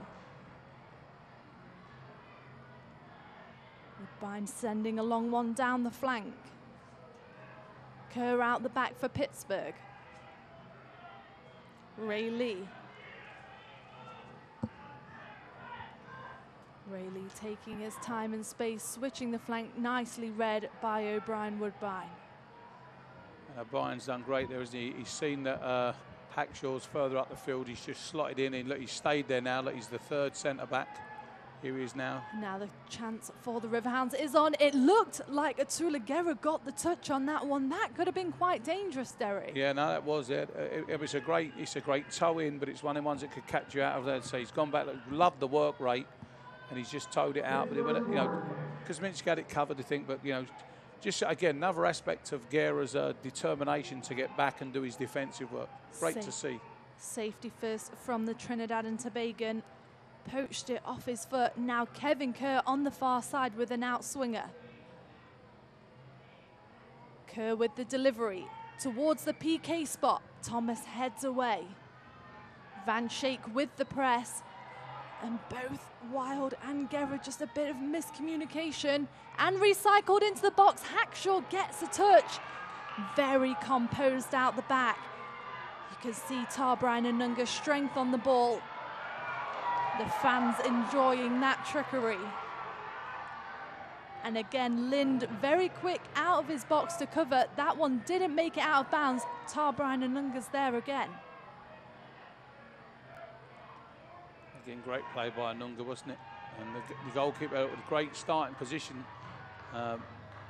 Good spray across the field. Woodbine for Wild. Wild getting nice control on it, looking to flick through into the box. And Dover does enough. Great switch there, wasn't it? Was it O'Brien who hit that pass there? Great diagonal pass, giving Wild an opportunity to go one-on-one, and he just didn't quite have enough trickery, if you like, to get the shot in. Fans, let me remind you, you can keep up to date with all the best social media from around the league as Kelsey Steele hosts Off the Post every Friday through the league's Facebook, Twitter and Instagram feeds. Forbes with Archer looking for the through ball. It's Lee, gets the shot away. Again, great defending by O'Brien, and he's an experienced player. He tracks his runner. He doesn't give up. I think Forbes got him behind him there, but he stuck to his task, stuck to his job, and got his foot in. The Cameroonian international has started every game for Mike Anhauser this season. This could be a chance. It's Brett in the box. Thomas is there with the press. Brett creating some space for himself. The referee waves play on, but you always hold your breath on moments like that. Yeah, no, he was definitely looking to draw the foul, wasn't he? You could see the referee was in a great position, to be fair to him. Good touch from Guerra. Forced off from Wild. Again, Greenspan just on his toes. This time he's going to get a booking for that. Yeah. Joe Greenspan in the book. 2 yellow cards now for the Riverhounds in this second half. Yeah. I hate to say that, but that's a really good foul because, as I said, I think the Battery were on a break here. So if you look at it, he realises he's been beat, look, and he just pulls him out, commits the foul, and it breaks up what could have been a very promising attack for the home team. Greenspan has marked Atula Guerra very tightly throughout the match. We haven't really had the chance to see Guerra's explosiveness until that moment. The Battery play safe through the back line. Riverhounds regain the possession at the back. Force forward, Thomas tracks across, goes home to Kuzminski. The pressure is on. Forces Archer to play it out. Long ball forward. Rittmeyer picks it up.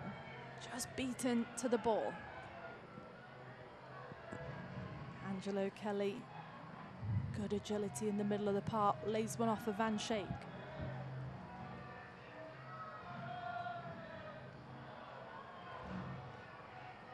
Forbes, Brett's on the run, looking for him up top. It's a foot race.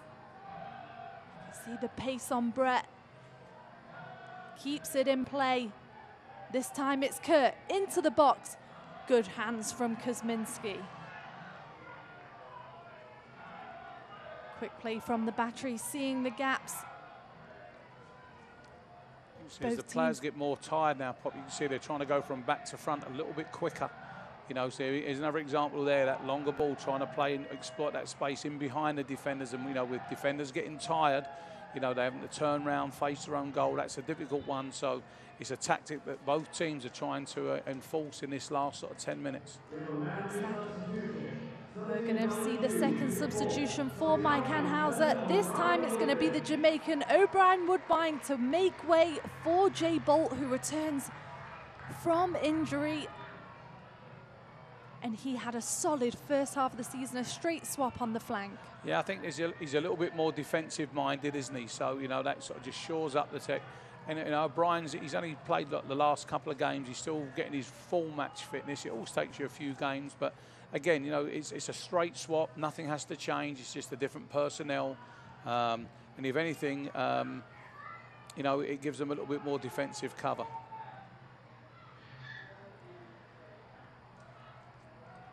Difficult to get your match fitness on the best of conditions, especially in this heat and humidity here in Charleston.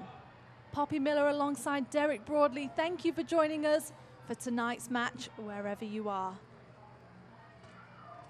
Hackshaw. The battery trying to stretch the Riverhounds, looking for the gaps, forced back. Again, good play by Wild again. You know, you said he's definitely maturing here. You know, he kept the ball there. It was a great play, and he made sure his team kept the possession of the ball. Archer. Nunga this time in the attacking box. Bolt gets his first touches on the ball, tries to get the ball, negative ball back, earns a corner for the side. Both substitutions have had a great impact, haven't they? Now, Jay Bolt there, he's read the players, and he's got into a great supporting position when he got his chance. He's driven for the touchline, tried to get his cross in, and he got his corner. It's going to be Gordon Wild on this near side with the in-swinger. Keep your eye in the box for the height that's in there. Atula Guerra at the PK spot. Wild with the delivery to the back post, heads away from the Riverhounds. Much better delivery again by Wild, isn't he? He's missed the first defender out, giving his defenders a good chance. And a good defender, I don't know if that was Greenspan again, but he's done very well in the air for the visitors. He's been fantastic. Part of Bob Lilly's defence tonight, dealing with Atula Guerra's force. Archer. The pressure's on in the middle. He finds the space, looking for the through ball for Van Schaik. Kelly's there with the cover. The referee waves play on. Brings that one back. And this could bring up another substitution, the final substitution for Bob Lilly's side. Forbes coming out. I think it's going to be Kevin Kurt to make way for Joe Holland coming in. Holland started 3 of the 8 games that he's appeared in this season for Lilly, originally from England, but last season split time with Houston Dynamo and Rio Grande Valley. He likes to get forward into the attack, created a lot of chances for the Riverhounds this season. A final push from Bob Lilly. Yeah, very positive substitution, isn't it? You know, this stage of the game. You know, he could have come and said, I'll put another defender on and keep what we got, but very positive. Here he's on the ball now, Holland. Gets his first touches, that one running out of play.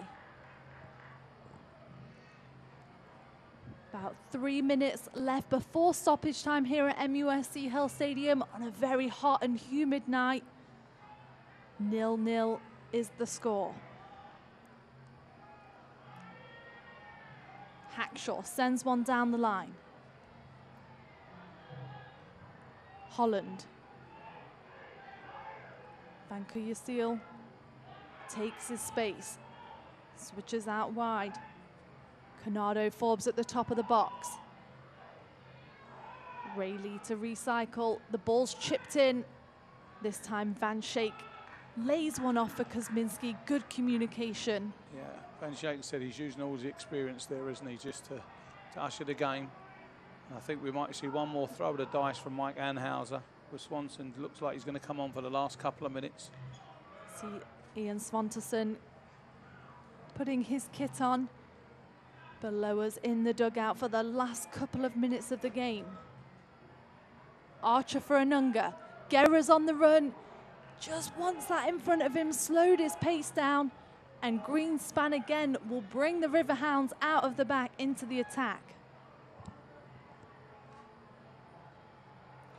And now the chances at the other end out of bounds.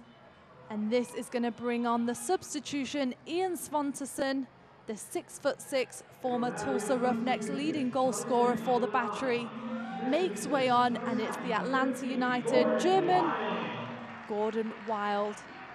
Yeah, Gordon's done very well. I think, you know, as I said, he's maturing every time he plays. He's starting to really understand what it's like to play at this level. And Swanson's a big lad, gives him a final threat, try and get the ball forward to him. He's a 6'6" striker.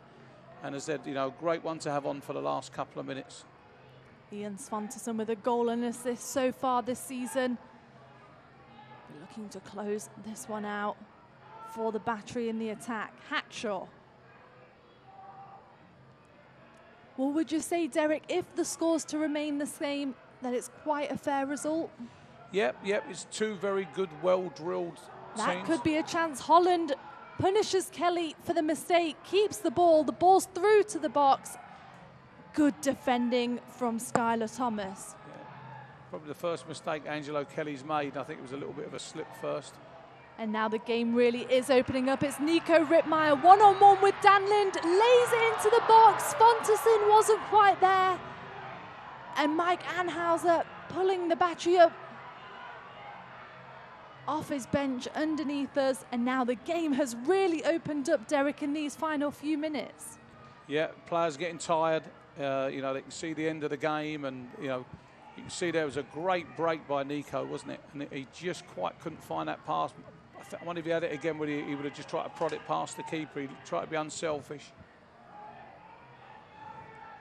Again, at the other end, the Riverhounds opening the game up, forced back, and it's Rittmeyer again, one-on-one with Greenspan. The referee is giving the advantage. It's Ian Swanterson, lays one off for Guerra at the top of the box, to Rittmeyer. The box is crowded now, it's Anunga. The pressure's on from the back, it's Canado Forbes dropping back to help defend. Chipped over the top for Guerra, difficult to control, and I think if you're the Battery, you would have just taken the free kick. Yeah, I think so in hindsight now. Great jump by Jay Bolt there. Solid jump on this near side from the former Jacksonville Armada. I'm surprised we've got 2 minutes of stoppage time. We've had 6 substitutions, and normally they give you 30 seconds per one, but this will obviously add a few more seconds on to the end of the game right now. Hopefully, you know, it's a head injury. The referee has to stop it. No problem there. Players can get their last little drink. See if we can get one more chance here. You can see there's a great header by Jay Bolt. And he's a young lad and small lad, and he gets up well. Great header. And does very, very well there. The Battery fans looking on. They can see themselves on the big screen here at MUSC Hull Stadium. Well, it looks like everybody is up and okay, taking on some final closing minutes of the game. Yeah, it's been a game of very few clear-cut chances, hasn't it? It really has. It's been a very, very entertaining game. You know, lots of positive play, lots of good play where they've got the balls wide, but probably lacking in a few direct chances. You know, that's probably the only thing that people can. But you know, when you've got two well-drilled teams, that's going to happen. As I said, both of them have got very proud defensive records, and as I said, you know, it looks like it's probably going to be a fair result. We might get one more chance either way, but I think you know, if you're Bob Lilly, you'll probably be more happier. You know, it's a point on the road, And, you know, another draw for Mike Anhauser. But as I said, draws aren't bad results. If the score is to remain the same, this will be the Battery's 5th draw in 6 games. They'll be looking to convert on the road next weekend in Canada. That one will go in the favour of the visitors. That's a silly foul there by Jay Bolt. He's got the defender at all leg, you know, he's all at arms and legs there. He's not going to be able to do anything. Here you go, look. If anything, he's, you know, they would have got a throw in the final third. That would have been great. So a bit of a silly foul there. Takes a few more seconds off the clock. Well, Pittsburgh will remain on the road after tonight. They'll head to Slugger Field to take on the reigning USL champions, Louisville City FC next. And then the Battery, of course, on the road to Toronto. They'll have had 4 games on the road in 5. And that is the final whistle here at MUSC Health Stadium. It's 0-0.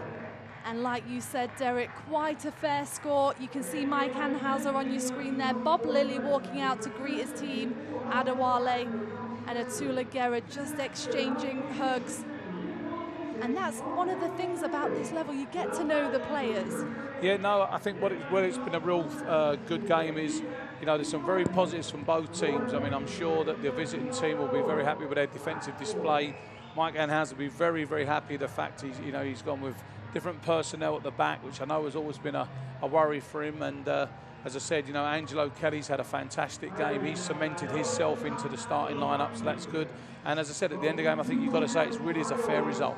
And not only Angelo Kelly that's had the fantastic game with his 2nd USL start, but also Leland Archer got his 2nd start tonight, and he's been outstanding at the back for Mike Anhauser. Yeah, it just shows the depth of your squad.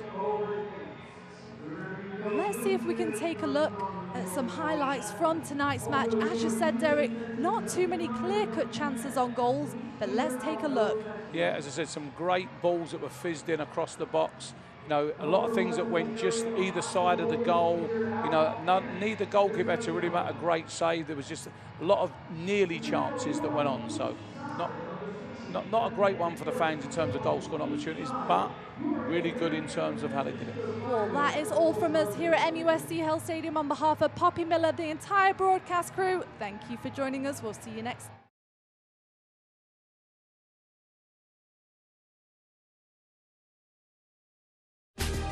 This copyrighted telecast of the United Soccer League may not be retransmitted, rebroadcast, or reproduced without the express written consent of the United Soccer League.